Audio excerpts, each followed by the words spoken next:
Sa mundong puno ng tanong at halingaw-ngaw, kami ang magdadala ng sagot at katotohanan. Sa bawat himig ng radyo, walang lihim na mananatiling nakatago. Oras, 10:07 ng gabi, November 20, 2025. DWRM 107.4. Magandang araw Pilipinas, magandang gabi Pinamalayan. Narito kami upang ihatid ang mga balitang dapat niyong marinig. Diyan sa likod, inyong katuwang sa bawat balitang may bigat at laman. At ang mutya ng balitang may puso at talino. Ako, si Hope Mancio, at ito ang radyo. Radyo numero 1. At sa sentro ng mga humahati kapong balita, Pilipinas nanguna sa listang baha, Oriental Mindoro, kamusta kaya? Drama film Meet, Greet, and Buy 85 million and 5. Para sa nangungunang balita, Partner, ito na nga. Ayon sa World Press Report 2025, ang Pilipinas ay rank 1 sa buong mundo bilang pinaka-apektado sa baha dahil ito'y nakapwesto sa Pacific Typhoon Belt.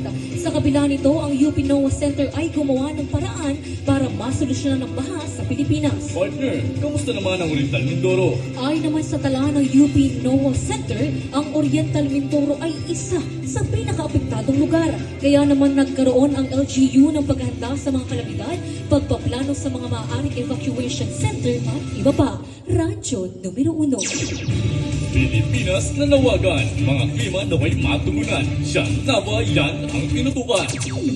Bilang nakahanap ng Pilipinas sa 30th Conference of the Party sa Belém, Brazil sa pagdemanda ng mas mataas na budget laban sa epekto ng climate change.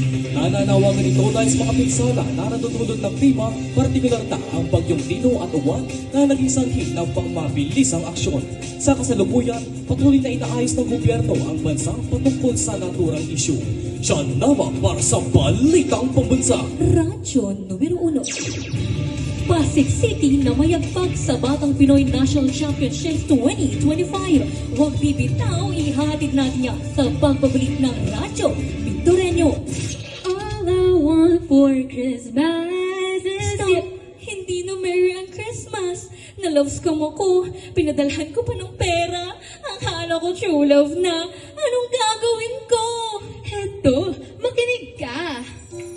Alam mo ba na pwede kang magsumbong sa National Anti-Scam Hotline 1326 at sa ilalim ng Republic Act 10173, Data Privacy Act of 2012, karapatan mo ang protektahan ng personal mong impormasyon?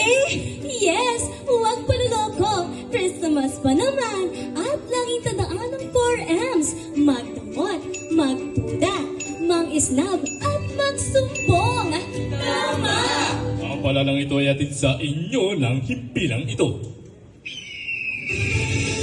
At dito muli tayo nagbabalik ang radyo Pintureño. Pasig City of Champions nga ba? Matthew Sanchez, pasok! Congratulations sa mga kabataang atletang Pasigueño. Yan ang sabi ni Mayor Vico Soto matapos makamit ng Pasig City ang overall champions sa 2025 Batang Pinoy Games sa Suksargen nitong October 2025. Nag-uwi sila ng 95 gold, 72 silver at 87 bronze medals. Dinaluhan ito ng mahigit 20,000 na atleta mula sa 188 na LGUs. Sa huli, matagumpay na nadepensa ng Pasig ang pagiging champion noong nakaraang taon.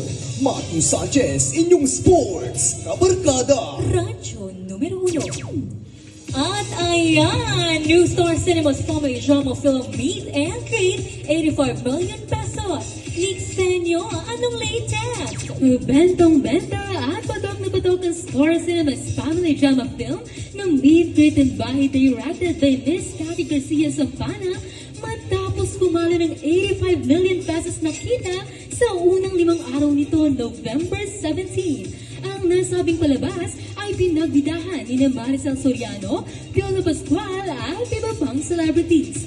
Ani pa ng mga netizens na this story really touched their hearts, lalo na at connected ito sa usapang pamilya. Nick Senyo, inyong laging kachikahan sa balitang showbiz. Radyo numero 1. At yan ang bunga ng aming masusing pagsasaliksik. Sa bawat kwento ay may aral, sa bawat tinig ng pangyan may tangal. At sa huli, katotohanan ang ilaw ng bayan. Sa liwanag nito, may kinabukasan. Ali, ako si Jan Sarigon. At ako naman si Hope Masyo. At ito ang Radyo Pintorello, Radyo numero 1. Maraming salamat at mabuhay ka, Pilipinas!